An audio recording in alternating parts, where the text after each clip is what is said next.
Hey, y'all, to all the things. Hey, everybody, welcome back. I'm so glad you're with me. Well, welcome back, y'all. All right, we're doing all the things over here. It is our Sunday night teaching, and it is time for God is a Matchmaker, right? Absolutely. Let's see. Okay, I want to make sure that I'm doing all the things. I have several screens set up. You guys let me know where you're chiming in from. It is always good to see you, that you decided to spend some time with me tonight. That this series is helping you. I know that it is helping me. Now, you people up here, let me just say this. There's a filter on, right? So I got a full beat at 8 o'clock at night. This is not what it looked like on a regular. But I'm very glad that you all are here with me tonight. Thank you so much, so much, so much for joining me. When we take relationships and marriage seriously, when we understand the concepts, why did God create this thing? When we understand who we are as individuals, when we can empathize and sympathize and step into the feelings of other people, we can then become relatable. When you can become relatable to people after you've done all of the things and you understand why God created marriage, then you are well on your way to being prepared for marriage. So we're not going to waste a lot of time tonight. We're jumping in. Couple of things, if you don't mind, if you would like the video, definitely hit the like on the video. That just helps push us out into the algorithm. The other thing is go ahead and share. If you feel like something I'm sharing is valuable, I want to see you guys sharing. Thank you so much for all the diamonds and roses that I received over here. That was very helpful. I don't have a clue what they do, but I do appreciate them. Everybody else from California, well, hey now, good to see you, and I'm very glad that you are here. My name is Pastor Shakema. I am in North Carolina, and several years ago, about 3-4 years ago, hey now, good to see you. Several years ago, about 3 or 4 years ago, I ran across a resource called God is a Matchmaker. I am divorced. I have been divorced separated and divorced now 15 years. We're going into our 16th. Well, I'm going into 16 years. My son will be 16 in the end of April, and his dad left in September. So he was 4 months old when his father left our family. And so it will be 16 years for me. He has remarried. I have not remarried. But one thing he said to me that was it was detrimental in the moment, was helpful looking back. He said, "You're not the right type of wife." And I didn't understand in that moment because I'd been with 15 years. What do you mean I'm not the type of wife you need? Hey, now, good to see you. But looking back on it, he was absolutely right. There is a perfect person for you, if that makes any sense. And while I'm a very good person in my opinion, and he's a good person in my opinion, we were not the right people to be coupled together. There was no shared work. There was no shared task that the Lord had given him that I could help him with. Therefore, me submitting to just being willy-nilly with life was just not one thing I was willing to do. There was no vision for where he was taking the family. And I am a visionary person. I need to at least see where I'm going, like map it out for us, sister, so I can get on board with this. And there was none of that. And there's no slight to him or no shade or whatever people say these days. It is just very clear that we were the wrong individuals for each other. In our own respects, we are very good people. And we will make the best partners with the right partners. We just weren't that for each other. Took 18 years to figure that out. So I figured, hey, I'm not going to make that mistake again. So it has been almost 16 years July will be 16. Our divorce was final in September. So July will be 16 years I've been separated and divorced. My divorce was final in September. So saying all of that, I needed to stay single because I needed to figure out what the right type of wife was. I needed to know what she looked like. I needed to know what she sounded like. I needed to know how she committed to being with this man and helping him to do the things that God has given him to do on this earth. And so I needed, for my own personalness and for my spouse, to be able to sit down somewhere and learn. That hurt my feelings when he said, "You're not the right type of wife," but it gave me an opportunity to learn what the right type of wife was. So I spent the next 10 years, North Carolina, yes. It's 8:05. Yes, it is. So the first 10 years learning what a wife was. Through the process, I was detoxing from my marriage, which was not a good marriage. Good people, just not a good marriage. We've raised good kids, just not a good marriage. I've spent time learning my role as a woman. I spent time learning my husband's role as a husband. Now, before I start this, because I'm jumping right into chapter 7, because there's a lot here, I do want to say this. So if you're a gentleman, if you are a man, would you please tag your say, "Hey, that's me," something. Let me know that the men are watching, because tonight is chapter 7, where we're talking about the men. It is called Men Prepare for Marriage. Now, I want to be very, very clear before I even jump into this. I gotta turn that heater around, y'all. Sorry. Before I jump into this, I am not a man. I don't know anything about males. I know nothing other than what I can see on the surface, what I've learned from my children. I have 2 sons. What I've learned, from seeing other men in my dad, my grandfather. So I don't pretend to even know anything about your role specific as a husband. I'm giving you the information from the book, and then I'm also going to give you information from my experience. That's all I'm saying. I'm not telling you that what you're doing is wrong. I have no right to say that. I'm not married to you. I don't know. I'm not even being pursued by you, so I don't know what that would look like. So I am putting that small caveat out there immediately, that I am not trying to tell you your role as a husband. As a man. The other thing that I want to say is, if you're going to be unkind, please just get off of this live. This is the wrong live for you, because I don't have time to try to put people out and all that. It's just not one of those types of things. This is not that. Go somewhere else and cause havoc and problems and trouble other places. Just not here tonight and any night, because it's too much to go into to have to deal with comments that are crazy. I haven't seen any of you. I don't know any of you, and we weren't together last night. Very good. Okay, very nice, because crazy stuff. Oh, Jesus. All right.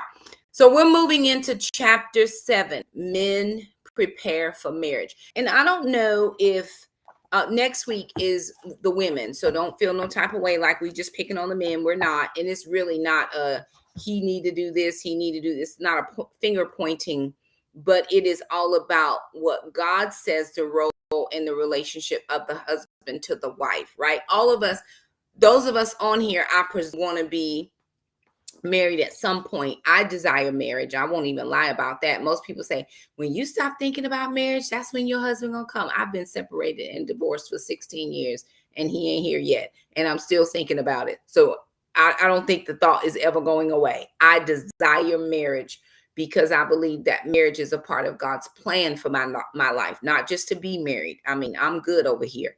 But I do believe that there is a plan that God has for my life that cannot be fully fulfilled without a spouse.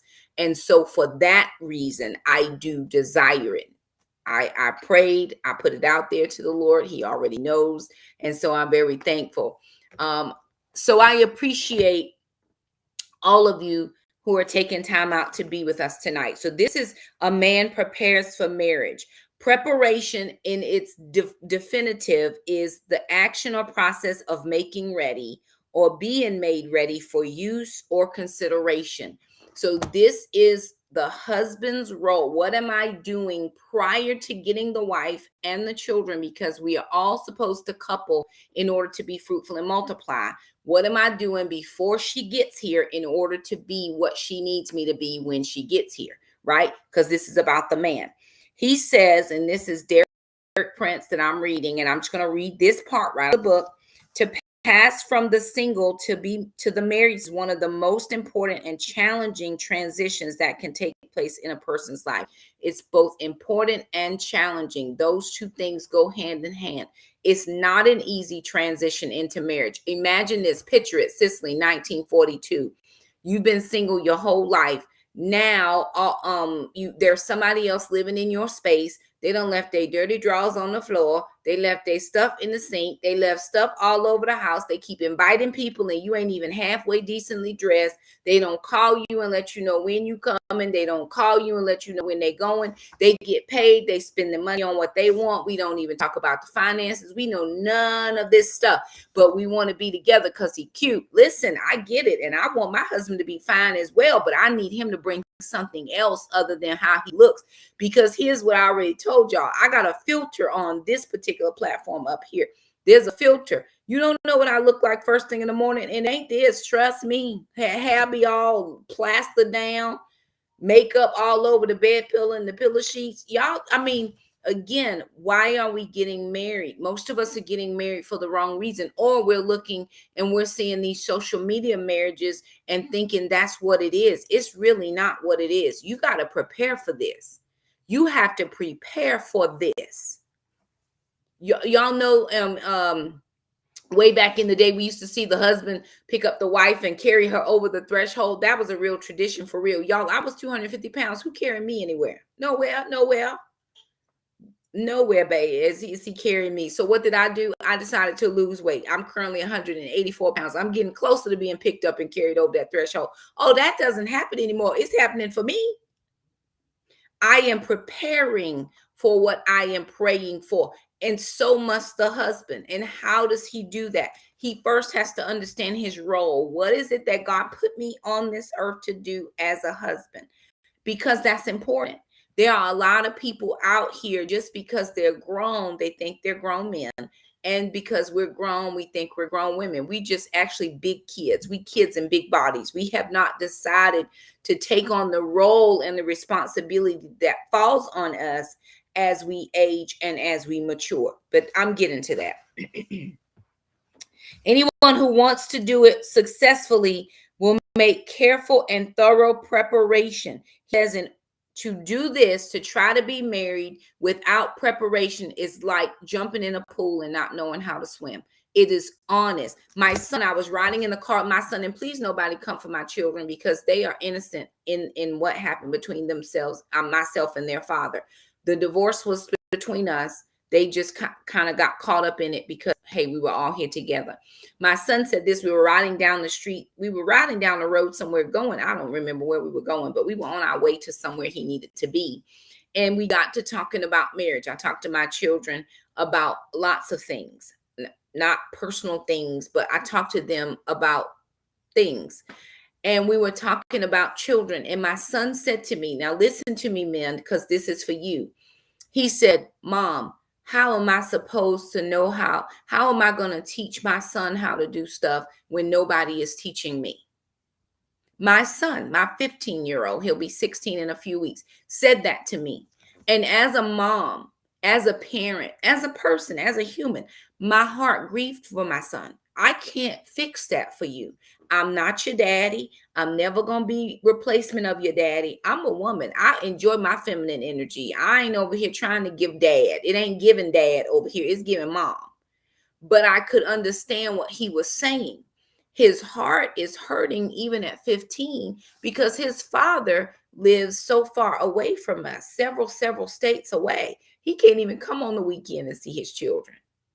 So how is it that I'm going to learn how to be all the things that I'm supposed to be when I don't have anybody to teach me? And the other thing that has been very disheartening for me as a woman, a good woman, might I add, and I am saying that about myself, period. And other people have said this as well. But men will hear that I have 4 children, and the first thing they think is, oh my gosh, she got too many kids. They never ask anything about my children. Never. They just hear the number and start running for the hills. You could do worse. That's what I'm saying. You could do worse. My daughter's 35 years old. She's going to be a doctor. Next year, she graduates with her educational doctorate degree. First doctorate in our family is my daughter. My son he'll be 29 this month. In 2 weeks, he'll be 29. He served our country. He was a Marine for 6 years. He has actually left the Marines as a sergeant. He lives away. My daughter lives away. She's married to my son-in-law. He's a beautiful individual, and I'm glad they're together. My 21-year-old, she still lives at home, specifically because of just economic things. She works every day. She does not have to live at home. Why pay rent when I pay it, and it's fine. And then my 15-year-old, who is going to be great in his own right. So here we are. First of all, we have men who have these babies, right? Because we playing married when we go lay down with somebody, we're playing married, and they have these children that they then don't raise, or they're interested in the mom, but they don't want to help raise the kids she already has that the other dad left, or they just get with the mom because they're actually looking past the mom trying to get with the kids. So it's a whole lot of cray going on out here, and you have to be very prepared for this. This life is not easy. It's two flawed individuals trying to come together to create one whole solid individual unit, and it's rough. We struggling against each other. I want my way, you want your way. That's not how we doing it. Now, next week, I'm going to talk to the women. This week is about the men. So remember that. Don't hold it against me now. Okay, y'all like the video and share. Do all the things. Okay.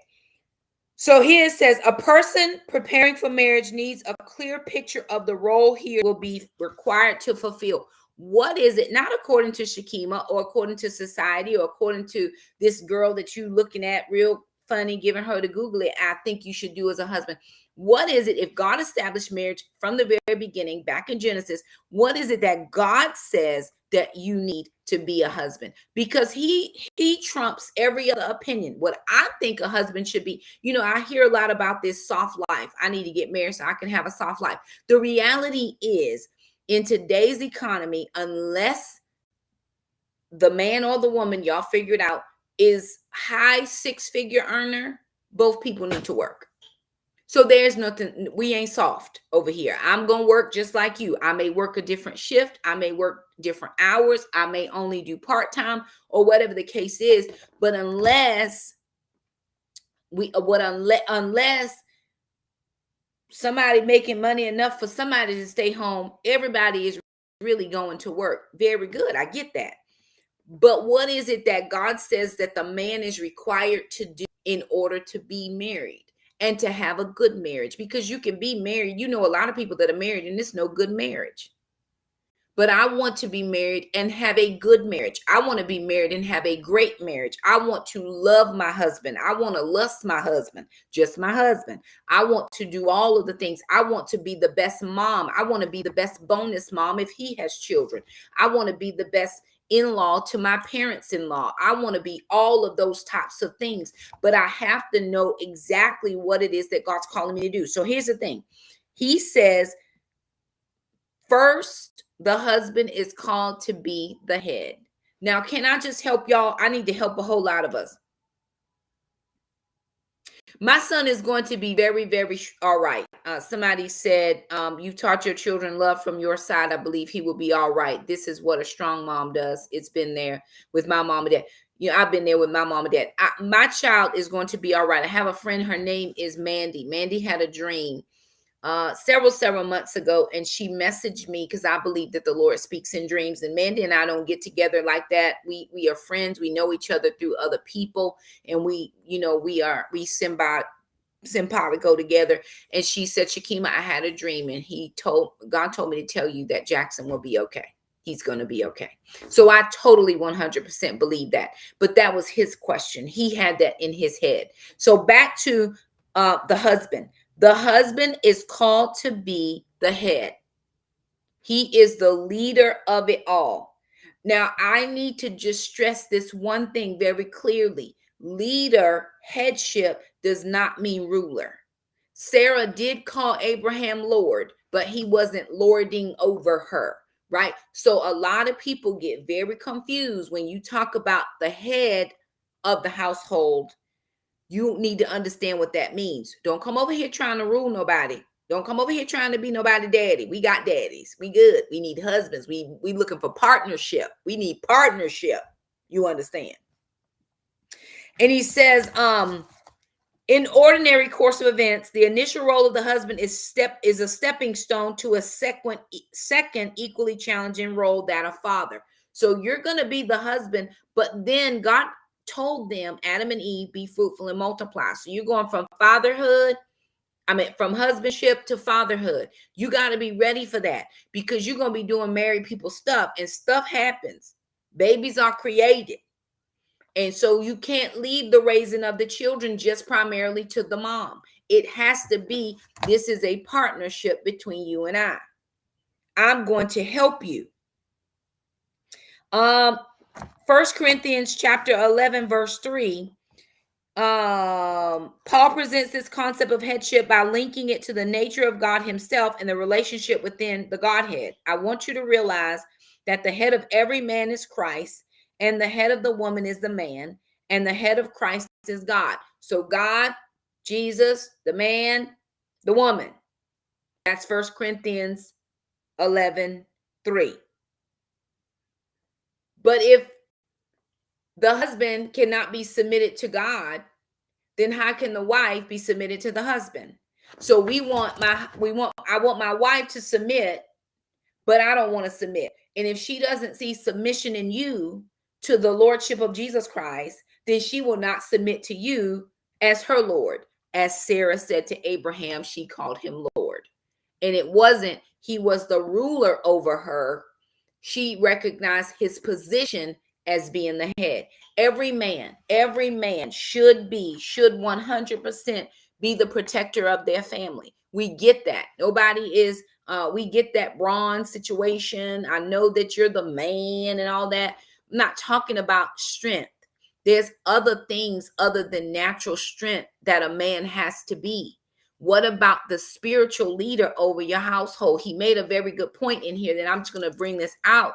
He said, unless the husband is actually taking the role of the spiritual leadership in teaching of the family, the children believe that it is a woman's religion. They believe that it is, God must be just for women only, not for men. If all I ever see is my mom, the woman, the wife, doing anything spiritual, then he must just be for women. And when you have sons, they're not going to want to be in the Lord. They're not going to want to follow the Lord for any reason, because I don't see daddy doing it. My pastor says this quite often. Dad set the destiny of the children. It is up to you to look at your children to see what God has placed on the inside of them before they get big. And then you begin to speak that thing and call that thing out of them. That's our responsibility. That's your responsibility as the husband. And there have been so many moments when I have felt horrible because I didn't have that for my children. But the Bible tells me that he is a father to the fatherless. And I appreciate that. I appreciate what God has been able to do with my children. They are well.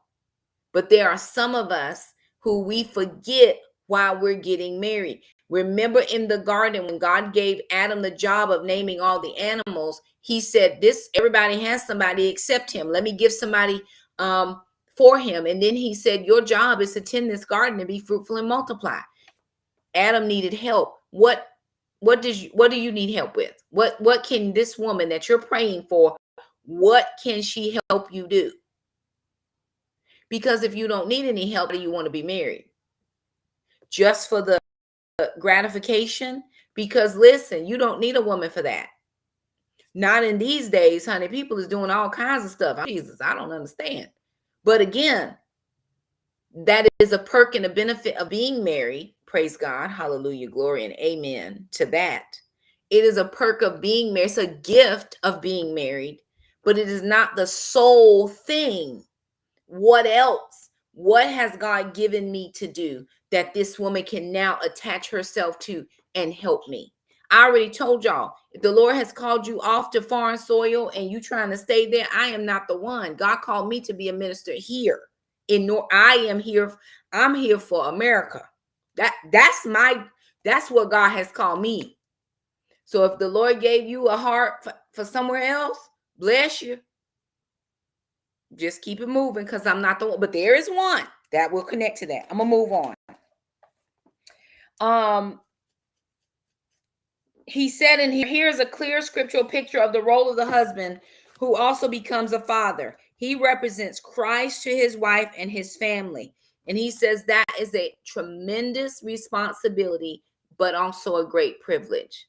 You're not Christ, you represent, right? And so what did he do? For God so loved the world, he gave his only begotten son, that whosoever believed in him shall not perish but have eternal life.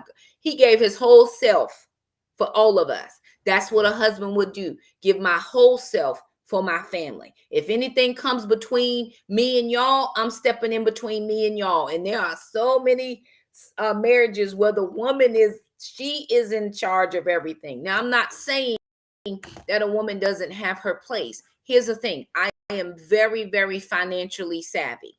Where my money is concerned, what I'm doing. If you coming over here and your money is not together, you may not be in charge of the money.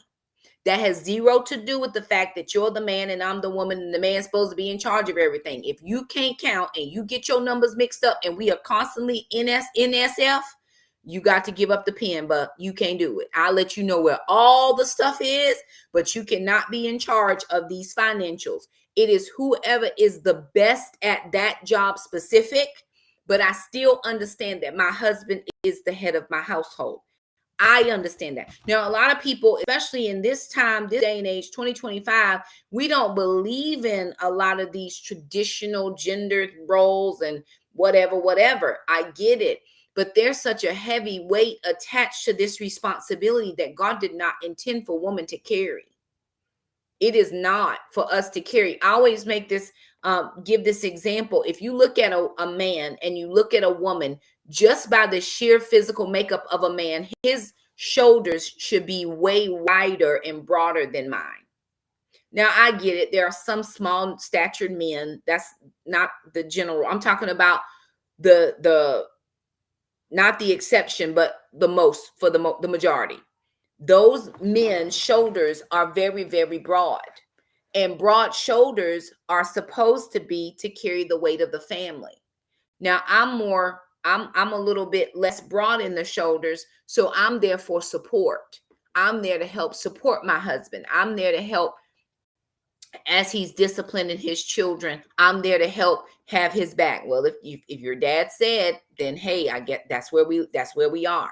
That's what I'm there to do.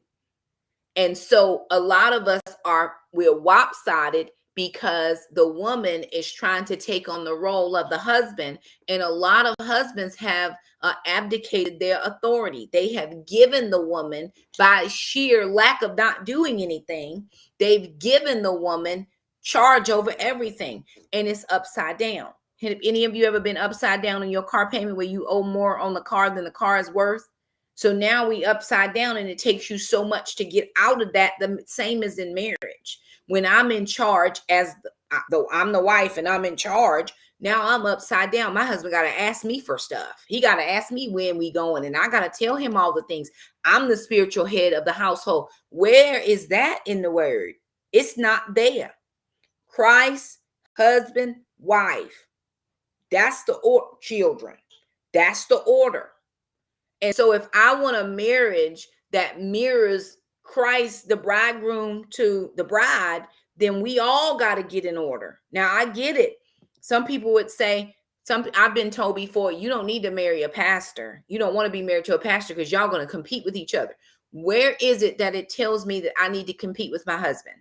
I am his complement. I don't have to be the main speaker. I got my own stuff going on right here.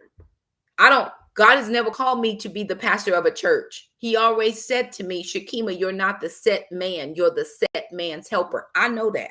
I know my role. So why would that marriage not work? What if God doesn't give me a pastor husband? Perfectly fine. I am a pastor, licensed and ordained. But my husband is still the spiritual authority in the home. Well, Shakema, what if he's not ordained? I'm still going to know he's a spiritual authority before I marry him. That's what this dating thing is for. But we just getting married to get married. No, we're not getting married to get married. I've already been in a bad marriage. I've already been in a marriage where I was the spiritual authority. That's out of order. Okay, I'm gonna move on because I could stay there for 3 weeks. Praise the Lord. If y'all have questions, y'all put them in the chat. Okay, so this is what he said, and I thought this was very good. Let me just stop fussing for a minute, and I'm gonna get to some good stuff. He says, the importance of, there are two things that husbands need to have: tenderness and romance. He talked about tenderness and romance, and I thought that was good. He said, first of all, Jesus is the lover of the bridegroom and the bridegroom of his church. All his other ministries flow out of the deep, pure fountain of his love. Allow him to open up his fountain within your heart. Don't be afraid to be tender. It is the mark of strength, not weakness. Song of Songs 8:6 says, love is strong as death. A lot of us and a lot of our men, brothers, husbands, fathers have been always taught men don't cry, men don't show emotion, men don't do any of those types of things. Jesus wept, y'all. He wept. If Jesus can weep, listen, you can weep. Now, I ain't talking about being a bag of water every day, but there is no need to have all of this male bravado, all of this macho stuff at home. You can be, if you need to break down at home, home is a safe place. You're okay here. You're okay to have whatever emotions you need to have.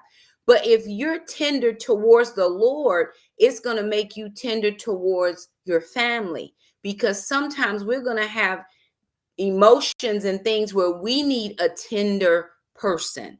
I think the sweetest picture that I can think of in my mind is a brand new dad, a brand new father, when his wife, girlfriend, whatever, praise, I hope it's a wife, has the baby and they're in the delivery room.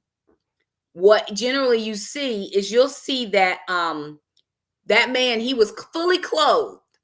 He down there at the bed just cheering mom on. You got it, babe. It's good. He holding a leg if he didn't fall out, right? He holding a leg and she push, he all that. Still got his clothes on. As soon as that nurse says, do you want to hold the baby? That man done ripped his whole clothes off and he done put that baby on his chest, because they doing skin to skin. Mama's still getting attention and all that.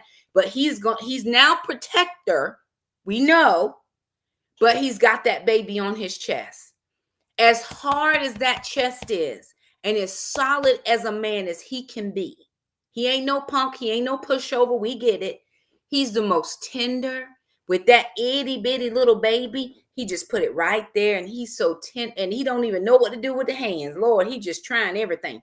That's the tenderness that we need. We need that strength and power for protection. We need that strength and power for this. We need all of that. But there are moments when we need a soft and a tenderness that Christ gives his church. The Bible tells us he's coming back for a church without spot or wrinkle. Honey, we wrinkled up. And he's still tender with us. He still loves us. He's still there for us. He is still bringing us where we need to be, working with us every day. And we're thankful for that. And so we need our husbands to be that as well. There are going to be days when I come home and I've had a rough day, babe. I just need some strong arms right now. No, you can't fix it. No, you can't pay nobody to fix it. And it ain't even worth fixing. I just need to know that I can lean in to you and you have enough wherewithal to grab me in. That is what Christ does for his church. She out here raggedy, just selling herself. Gomer and Hosea. And every time he just keep going to get her. But if all we get is, you shouldn't have done that, you was dumb, that was stupid, you shouldn't have, we like, whoa, this is not it. So then our eyes begin to wander. Now remember, next week I'm talking about the women. So women, we ain't out the woods, because we be trifling as well. All right. And then he talked about romance. Tenderness goes hand in hand with romance. If you want a picture of the two combined, study the Song of Songs. If you have not gone to the Song of Songs, go read that. It is such a tender, romantic book. Where is the Shulamite woman is looking for her husband. Have you seen my lover? Where is he? And it teaches us all of the things, right? I need that romance. Romance is that we only romance and when we're trying to date. No, I need to be romanced quite often. Quite often, I'm going to need it. I didn't have it in my first marriage. I'm going to need it. Well, you can't expect another man to Make up for what another man didn't do for you. Well, I hear what you're saying, but I'm going to need a whole lot of that. Now, romance is not to be confused with spending a lot of money. There's a lot of things that I can do that don't have money in them at all, or that I would like, that don't have money attached. Now, I'm not saying be cheap, because listen, we in our 40s and 50s, we doing other things, okay? But what I'm saying is romance is not always attached to dollar signs. Don't get that part twisted. But there are just romantic gestures. There are, and please listen to Shakema Beverly. Please don't be in nobody DMs talking about, hey, beautiful. We want something other than that. Come on. That's everybody line. Stand yourself out differently, because we all getting that. Okay. This is a book often neglected, has much to teach God's people about love, both divine and human. And okay, I'm gonna move on. Romance is not some special kind of activity on its own. It's a quality imparted to other activities that make them more exciting and enjoyable. Now, this is what he talked about, and we actually talked about this a little bit today in church. My pastor's doing a sermon series on agape love, and it's been very good. He talked about self-giving character. As a husband, you have to be a self-giver. You have to give yourself. My daughter and I, she's married, her and her husband, my son-in-law Keith, will have been married a year next month, and I just absolutely love him. I love him because of what he does for her. My daughter used to be a very hard individual. Her story is very different than my other children. She and I had a lot of things that we had to overcome. And if you don't know what I'm talking about, just go through all my reels. You might see some stuff, probably more on the other platforms, but you'll see a lot of things about her differently than my other 3 children. And when she got married, he's a big guy. This dude is big. He's a big boy. She is 5'3". I think she's 5'3". She might be 5'4". He is really tall and really wide and really big. But he is such a tender teddy bear to her. And he finds ways to do things for her, to whatever she wants, whatever she needs. And she doesn't take advantage of that. She's not that individual, because she in turn finds ways to do things for him. So she said to me the other day, we were having a conversation. She said, Mom, I just love being a wife. And I'm so thankful for her for being able to say that, because there are some people who don't know that. She says, I'm always trying to find things to do for him, but he's always trying to find things to do for me. And I said, is the whole point of marriage. I'm going to die to myself and I'm going to serve you. And you're going to die to yourself and you're going to serve me. See, I am self-serving. That is what I do in my human nature. But when I am submitted to the Lord as a husband specific, then I'm going to find ways to serve my family. Again, that doesn't mean give me all the money and give me all the things and buy me this and blah, blah, blah. We are past that point. What can you give of yourself? Again, sometimes I just need a listening ear. Sometimes I just need somebody to sit and hold me. I mean, I don't even know. But are you willing to give that of yourself so that my needs can be met? I can think that there can be very much selfishness, especially in intimate spaces. In intimacy, I saw there's another guy on one of these platforms. He has dreads and he talks to the husbands quite a lot. And I just happened to be scrolling through, and he was telling the men, he's like, you're selfish. If you make sure you're satisfied, but she's not, you're selfish. And we can all be that way. But it is the husband's role to make sure that he is satisfied the wife. And then in turn, because there's much appreciation for your self-effort and giving me, right? I want to be able to do the same for you, because I'm showing now my appreciation. You understand what I'm saying? How that works out? I'm not looking just to get my needs met. Then you can log off. How about that? Let God bless you somewhere else. You understand what I'm saying? Okay, I'm gonna move on past that. But he talks about being self-giving. He says this when I think this is so good. He says, Self-giving, this goes back to Ephesians 5:25. Christ loved the church and gave himself up for her. A successful marriage must follow that pattern. It consists of two lives laid down for each other. First, the husband, like Jesus, lays down his life for the wife. Then the wife, in turn, like the church, lays down her life for the husband. Thereafter, each find fulfillment in the life of the other. It is my role, my responsibility, my honor and privilege. Let me just say this, because sometimes we can get confused with responsibility like it's something I don't want to do. As my responsibility, it is my honor and privilege to serve my husband. This man that stood before God and said, in sickness, health, good and bad, rich and poor, to death do us part. This man who chose me out of all the plethora of women that I'm sure were trying to give him some attention, chose me. It is my honor to serve my spouse. It is my honor to serve my husband. Shakema, are you going to cook his meals? Absolutely.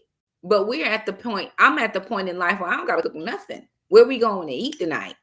Or we just hire somebody in. That's where I am at 50. I want 49.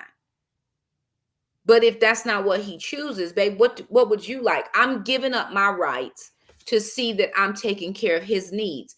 Now, that only is a bad thing if it's no reciprocation. But in marriage, there should be reciprocation.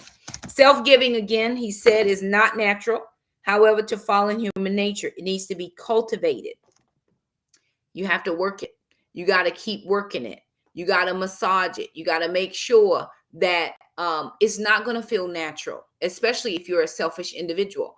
But can I tell you how things have changed? Because I know my oldest daughter, she can be very selfish. This man has come in and absolutely melted her with his kindness and his generosity, as far as giving of himself towards her, has helped her to be able to now see, you know what? I want to do this for him just because. And I'm thankful for that. He says it first requires a decision, and then you must work it daily. You got to work at it daily until it becomes a part of your character. Because ultimately, what we're trying to build is character. We talked about a couple weeks ago about finding a mentor for your marriage. Do you have a marriage mentor? Eventually, you want to become the marriage mentors. It's great to have marriage mentors, but you're going to then become the mentors to the younger group because you and your spouse have done it well for years and years, right? We want to eventually become the mentors. All right, I'm going to move over. The next thing that he talked about was teaching. The husband has to be a teacher. And in that, he was talking about teaching your children and your wife first and your children, the things of God. We're teaching our children all of the things so that they have a firm foundation. The Bible tells us to train up a child in the way that they should go, and when they are old, they will not depart from it. A lot of the teaching and training, a lot of the spiritual coaching, all of that has really rested on the mom. And if it hasn't rested on the mom, it's rested on the church. We assume just because the kids go to church, that's all they need. It's not all they need. He says that fathers need to become teachers. He said, take some courses if you don't know how to teach all the things. Now, I get this. I'm not, I don't think everything is about the Greek and the Hebrew. You got to teach it on levels where your children and your wife can understand. But it is for you to get all that you need. He's not saying go to seminary. I've been to seminary, but everybody don't go to seminary. The Bible says that the Holy Spirit can bring us into all truth. So you sit down with your word every single day and you say, God, listen, I need for my children to be able to go out into this world and do what they need to do. Now teach me how to do that.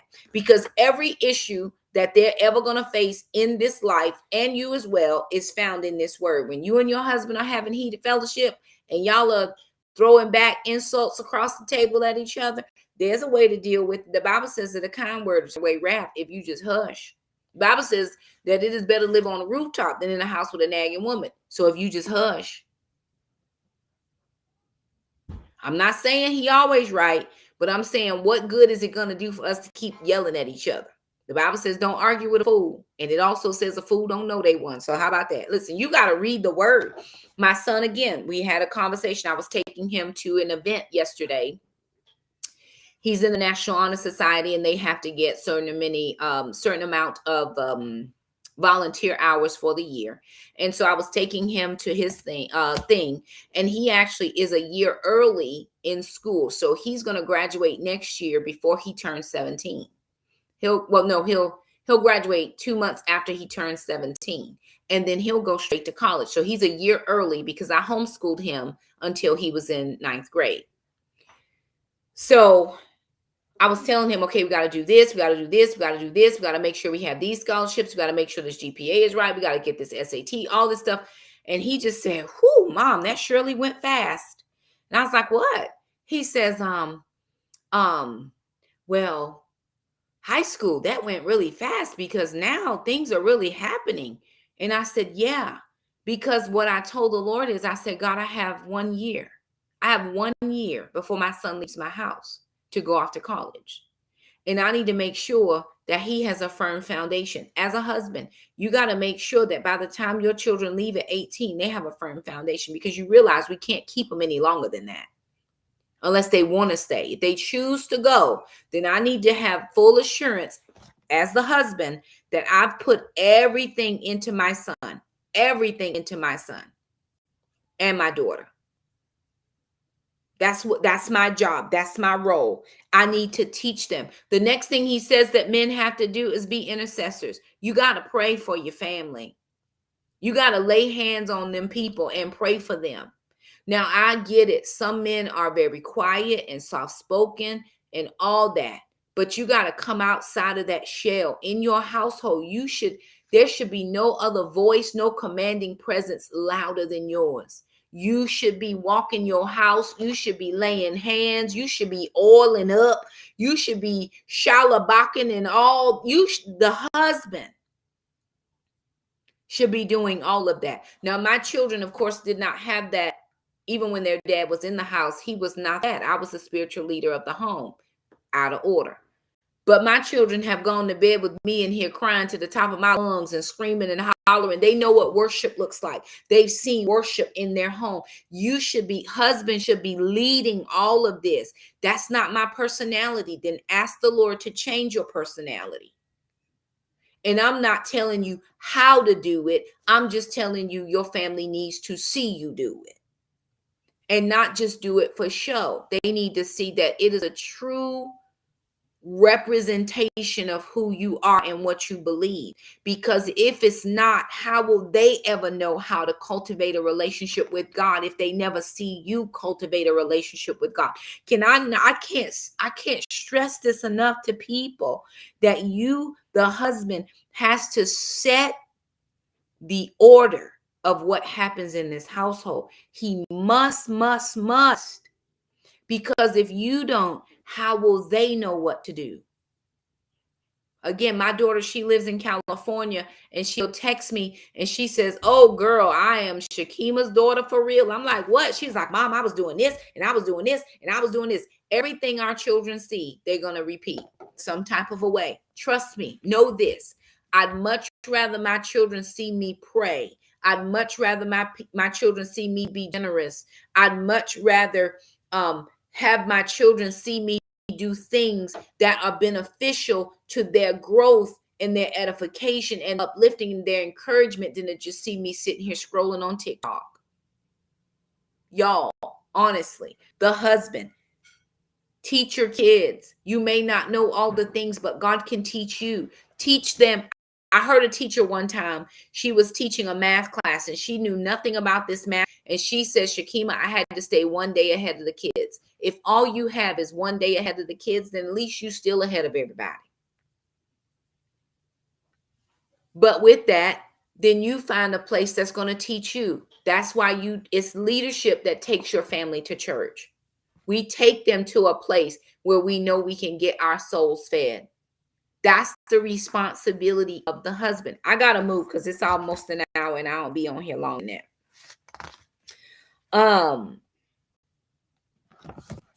This is what he said, which was very good. He says, when you become a priest over your family, you will have a pattern for blessing them. which will be one of your greatest privileges, to lay hands on your children, to lay hands on your wife, and to absolutely speak a blessing over them, is the greatest gift that you could ever give your children.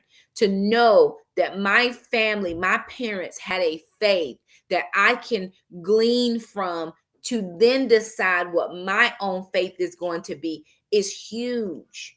You can't pay for that. You can't gift that. You can't, there's nothing that you can give me that's going to match you being that spiritual leadership. Now he talks about practical things, and I'm just going to go over this very quickly. Those were the spiritual things. So let me give them to you one more time. I can't type it in the chat. I'm sorry, y'all. The first thing is tenderness and romance. Second thing is being your self-giving character. And the third thing was teaching your children. Now, in practical terms, he talks about three things.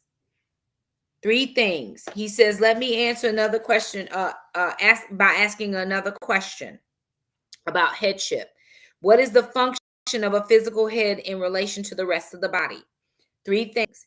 It receives input from every area of the body.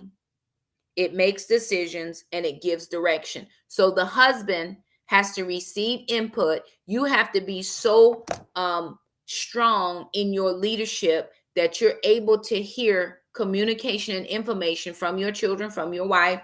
Hey, babe, this is our situation.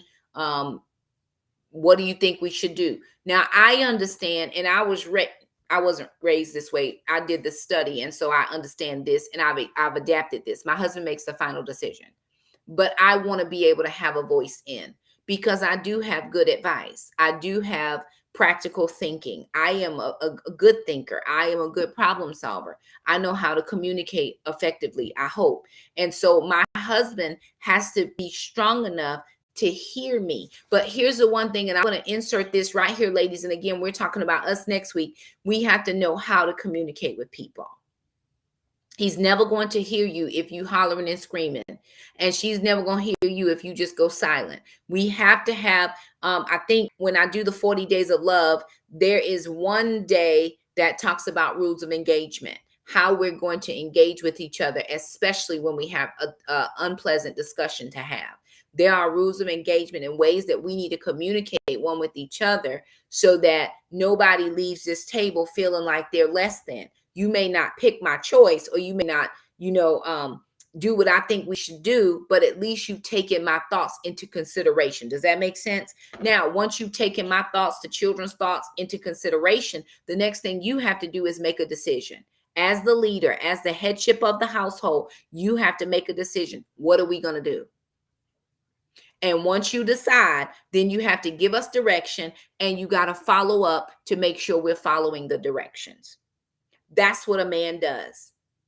He listens, he takes in information, he makes a decision, then he executes the situation, the decision, and then he follow up to make sure that everything is getting done. When I tell my son to go clean his room, I must walk my behind in there and make sure he cleaned it. Because if I just tell him to do it, it could be 3 weeks.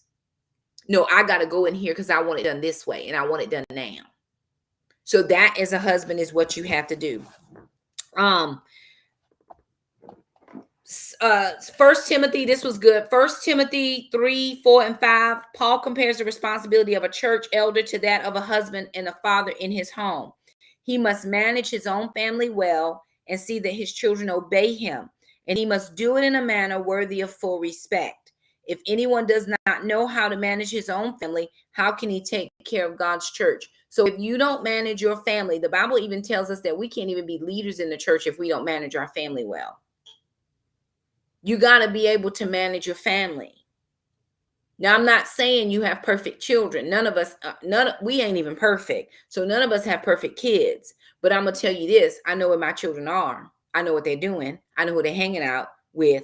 I know where they're going. I know where they work. I know all the things. When I had a husband, he knew where I was. I wasn't just going out with my friends. He's my friend. I'll hang out with single women. Husbands, be very careful about your company, because single people want to be single. They are single for a reason. Now, if they single just because they are unmarried, but they with somebody, that still could be a whole nother different situation. But when all your friends are single and you married, your eye will start to wandering.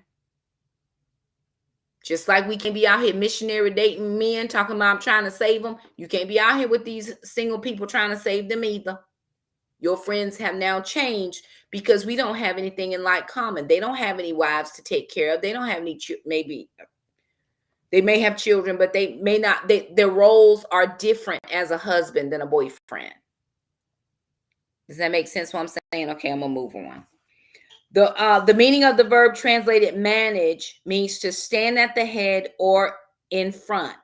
This is the position of the husband and the father. He goes ahead of the family. He leads the way. Also, when evil or danger threatens his family, he stands in front of them, placing himself between them and what threatens them. All this can be summed up in one word: leadership.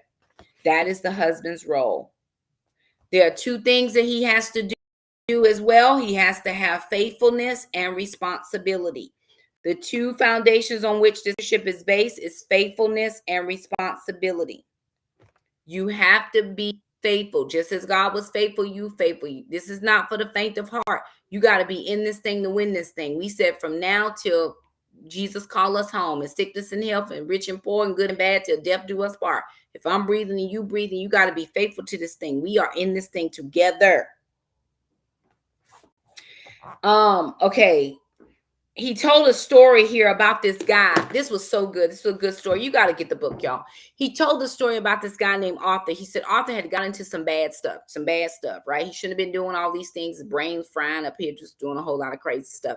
So he said this guy found Arthur and he was like, listen, I'm going to give you a job. We're going to get you cleaned up and all this. And so Arthur got himself together, got real cleaned up. And the man gave him one thing. He said, every time you do something, I want you to seek the help of Jesus and be faithful to it. So whatever you do, do it as unto the Lord. Ask the Lord how to do it and then do it as unto the Lord. He said this guy got a job sweeping the floors, cleaning toilets, just janitorial, right? It wasn't even anything deep, janitorial. And he worked in this company. He just was the best at it, the best at it, the best at it. And he said, he started promotions, but he wasn't making the money that he wanted to make. So one day he goes to the president. He says, listen, I'm putting in my resignation. I got to go to this other company to find, I need some more money. I got to do better things, more promotion. And the president says to him, this guy been working for him a long time, started cleaning toilets, started in the mail room, wherever y'all, wherever the lowest place where you work. He said, you can't leave. You're the only person in this firm I can trust. Stay with me and I'll train you to take over this business when I retire. And here's what he said. Arthur was reaping the harvest he had sown by his persistent faithfulness.